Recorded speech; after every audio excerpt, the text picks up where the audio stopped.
उत्तर प्रदेश सरकार द्वारा विशेष शक्ति के अंतर्गत महिलाओं को स्वावलंबी और आत्मनिर्भर बनाने के लिए साथ ही समाज में सम्मान दिलाने के लिए कई कार्य किए जा रहे हैं। इसी क्रम में वृंदावन में गुरुवार को Uttar Pradesh pro poor tourism development के अंतर्गत आदर्श सेवा समिति के सहयोग से गौरानगर कॉलोनी स्थित बारात घर में एक समूह का प्रशिक्षण आयोजन किया गया, जिसमें नगर की महिलाएं उपस्थित रहीं। साथ ही इस मिशन के उद्देश्य महिलाओं के घर पर बैठे हुए हस्तशिल्प को बढ़ावा देना है, जिससे कि वह घर पर बैठे बैठे रोजगार प्राप्त कर सके और आत्मनिर्भर बन सके। इस बारे में जानकारी देते हुए पर्यटन अधिकारी DK शर्मा और ज्वाइंट मजिस्ट्रेट दीक्षा ने बताया कि जिस प्रकार से महिलाएं इकट्ठी हुई हैं और वो हथकरघा के माध्यम से पोशाकें बना रही हैं, लेकिन क्या सुविधाएं आप देंगी इन महिलाओं को? महिलाओं को सरकार की तरफ से वर्ल्ड बैंक की प्रोपोर स्कीम के तहत ट्रेनिंग मिल रही है। इनको मार्केट लिंकेजेस कराए जा रहे हैं। इनफैक्ट इनके लिए एक फेसबुक अकाउंट भी बनाया गया है, जिसके माध्यम से ऑनलाइन भी बिक्री करने की तरफ अग्रसर है। तो ये सारी सुविधाएं इनको प्रोवाइड की जा रही हैं। काफ़ी सारे ऐसे भी समूह हैं जिनको रिवॉल्विंग फंड मिले हैं, NULM के समूह भी इसमें जुड़े हुए हैं। तो काफ़ी तरीकों से महिलाओं को मदद मिल रही है और इनका प्रोत्साहन आज जैसे मिशन शक्ति के अंडर ये प्रोग्राम हुआ है, तो महिलाओं को एक तरह से प्रोत्साहित करने के लिए है, ताकि वो और भी ज़्यादा आगे आएँ और ऐसी स्कीमों में पार्ट लेके अपना स्वावलंबन और भी अच्छे तरीके से कर सकें। सर, आज बारात घर गौरानगर में क्या कार्यक्रम आयोजित किया गया? जो उत्तर प्रदेश सरकार द्वारा जो है मिशन शक्ति के तहत जो है महिलाओं की सुरक्षा, सम्मान और स्वावलंबी का कार्यक्रम आयोजित किया गया है, उसके तहत जो हमारी वर्ल्ड विश्व बैंक सहायतित परियोजना है प्रो पुअर स्कीम, उसके तहत जो पोशाक बनाने वाली महिला हैं उस क्षेत्र में कैसे उनको स्वावलंबी बना के उनको सुरक्षा सम्मान दिलाया जाए, उसके तहत एक कार्यक्रम किया जा रहा है, जिसमें लगभग 179 जो है पार्टिसिपेंट्स आए हैं। और ये काफ़ी उत्साहवर्धक है कि इस तरह से लोग इसमें रुचि दिखा रहे हैं और इसमें हम लोग का प्रयास सफल हो ये प्रयास है, जिसकी आज की मुख्य अतिथि सुश्री मैडम दीक्षा मैडम है, ज्वाइंट मजिस्ट्रेट हैं जो यहाँ पे, उनके लीडर से उनकी अगुवाई में ये कार्यक्रम हुआ है। नहीं, ये पोशाक जो बनाती हैं इनको गवर्नमेंट खरीदेगी, सरकारी मतलब उसको खरीद जाएंगी कि जो बाजार में मतलब जो मार्केट की अपनी एक व्यवस्था है। पहले तो ये है कि बहुत सी महिलाएं ऐसी थी, जैसे भी उन्होंने बताया, अपने अनुभव शेयर किए हैं कि हमें पता ही नहीं था कि कैसे हमें इस क्षेत्र में आना है, कैसे। तो उनके ग्रुप जो सेल्फ हेल्प ग्रुप बना के जो है कहाँ से कच्चा माल खरीदना है, फिर उनकी जो ट्रेनिंग कराई कैसे माल बनाना है, फिर जो ट्रेडिंग का जो चैन है उसमें कैसे पहुँचना है। अभी कुछ लोगों ने अपने उत्पाद दिखाए कि हमने फेसबुक पर डाला या दीपावली अपने उत्पाद जो ऑनलाइन देखे तो अच्छे रिस्पांस आए हैं। तो ये गवर्नमेंट नहीं, ये तो जो है मार्केट में कंपटीशन करने के लिए जो इस तरह की ट्रेनिंग दी जा रही है, ताकि तो वो भी अच्छे उद्यमी बने। सरकार की तरफ से इनको कोई ऋण व्यवस्था या अनुदान मतलब मिलेगा इनको कुछ? अभी तो इनको जो है ट्रेनिंग वगैरह पार्ट का ही है और विश्व बैंक के तहत इस पर विचार किया जा रहा है। उत्तर प्रदेश सरकार द्वारा स्वच्छ भारत अभियान का सपना पूरा होता दिखाई नहीं दे रहा है, जिसके चलते सरकार स्वच्छ भारत अभियान के दावे तो कर रही है, लेकिन जगह जगह गंदगी देखने को भी मिल रही है। आपको बताते चलें कि वृंदावन पानीगांव मार्ग स्थित काशीराम आवासीय कॉलोनी में साफ सफाई के लिए कोई भी व्यवस्था नहीं है। साथ ही वहां ना तो नगर निगम का सफाई कर्मचारी आता है और ना ही कूड़ा उठाने के लिए कोई गाड़ी आती है। इस बात से काशीराम आवास कॉलोनी में रहने वाले लोगों में काफी आक्रोश है, जिन्होंने गुरुवार को साफ सफाई न होने के कारण आक्रोश व्यक्त किया और खुद ही हाथ में झाड़ू लेकर सड़क पर सफाई करते हुए दिखाई दिए। जब इस बारे में उनसे पूछा गया तो उनका कहना है कि हम कई बार शिकायत कर चुके हैं, लेकिन कोई हमारी परेशानी को सुनने का काम नहीं करता। यदि जल्दी ही हमारी समस्याओं का छुटकारा नहीं मिला तो हम आगे उग्र आंदोलन करेंगे। इस बारे में जानकारी देते हुए ताराचंद गोस्वामी ने कहा कि आप देख रहे हैं कि यहाँ के लोगों से मेरी वार्ता हुई, आप भी आए थे, धरना दिया था 14 तारीख को, और हम लोग जिलाधिकारी को ज्ञापन भी देकर आए। यहाँ की जो मुख्य समस्या है बिजली, पानी और सफाई। अच्छा, दूसरा वोटर लिस्ट में भी लोगों के नाम नहीं है।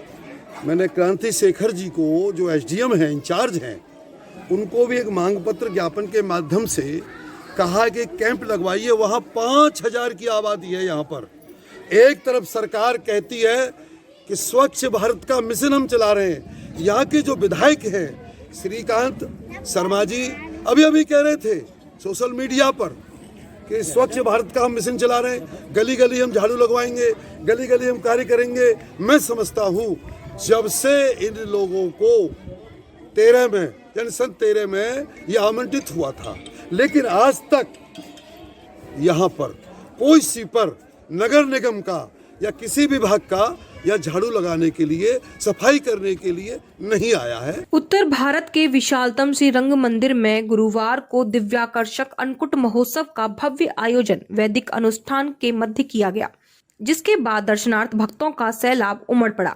गौरतलब है कि कोविड-19 के चलते करीब 7 माह तक दक्षिणांचल शैली के विशालतम श्री रंग मंदिर के दर्शन आम भक्तों के लिए बंद थे। विगत 30 अक्टूबर को दर्शन खुलने के उपरांत गुरुवार को प्रथम बार अन्नकूट महोत्सव के दिव्य दर्शन भक्तों को सुलभ कराए गए। प्रातःकाल से ही मंदिर के सेवायात पुजारियों द्वारा श्री गोदा रंगमन्नार भगवान के मुख्य गर्भगृह के समक्ष स्वर्ण रजत निर्मित थालों में विविध प्रकार के व्यंजन सजाए गए। साथ ही अनेक प्रकार मिष्ठान, फल, मेवा इत्यादि निवेदित किए गए।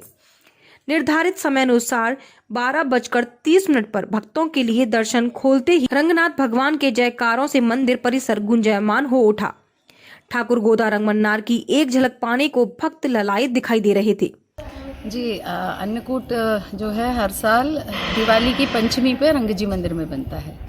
तो रंगजी मंदिर में, बाकी मंदिरों में अलग अलग दिनों में अन्नकूट होते रहते हैं। ये दिवाली की पंचमी के दिन होता है।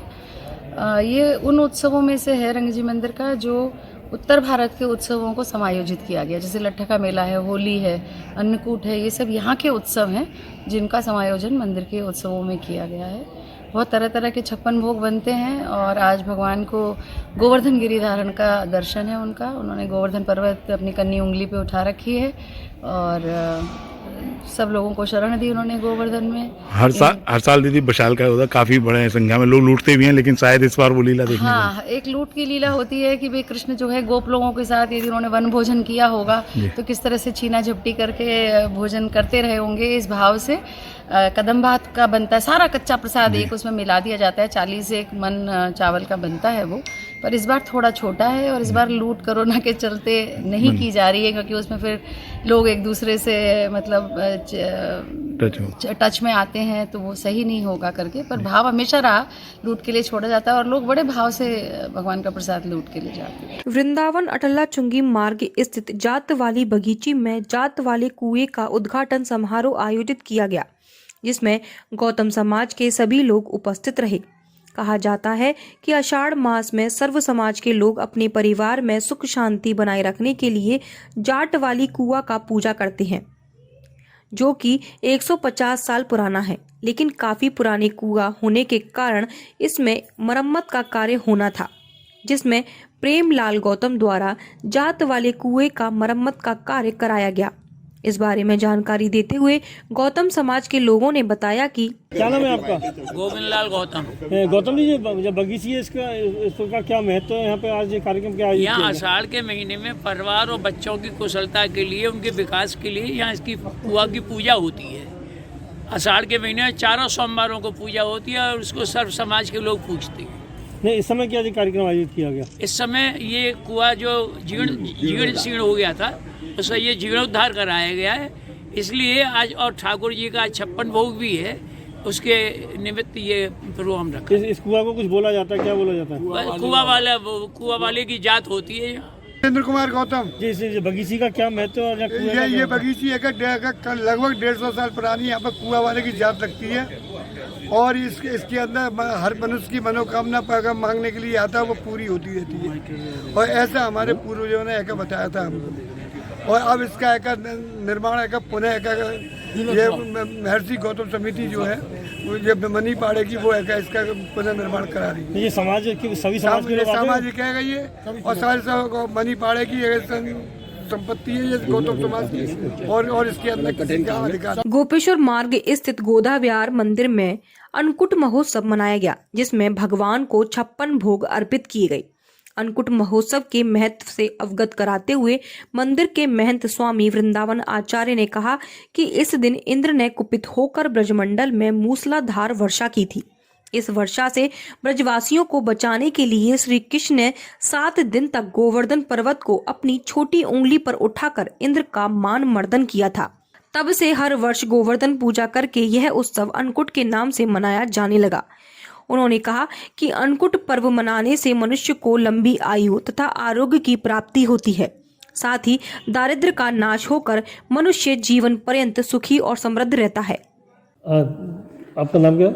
स्वामी वृंदावन आचार्य। आचार्य जी, आज क्या कार्य आयोजित किया गया गोदा? आज गोवर्धन पूजा के अंतर्गत मंदिर में जो है विशाल अन्नकूट का आयोजन रखा गया है और भक्तों को जो है प्रसाद की व्यवस्था की गई है। लेकिन पंचमी के दिन ही क्यों आयोजित किया जाता है? हमारी जो रामानुज स्वामी संप्रदाय है उसमें पंचमी को यह माना गया है कि भगवान गिरिराज जी का पूजन किया गया था।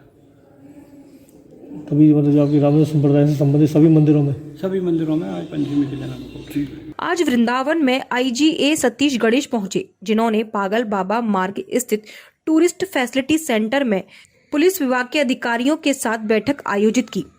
सूत्रों से मिली जानकारी के अनुसार ये बैठक जिले में लगातार बढ़ रहे अपराधों को लेकर हुई, जिसमें IG अधिकारी सतीश गणेश ने नाराजगी जाहिर की और कानून व्यवस्था को सुचारू रूप से चलाने वाली उत्तम व्यवस्था करने के लिए भी दिशा निर्देश दिए गए। इसी के साथ ही IG सतीश गणेश ने रंगजी मंदिर, अन्य मंदिरों के भी दर्शन किए।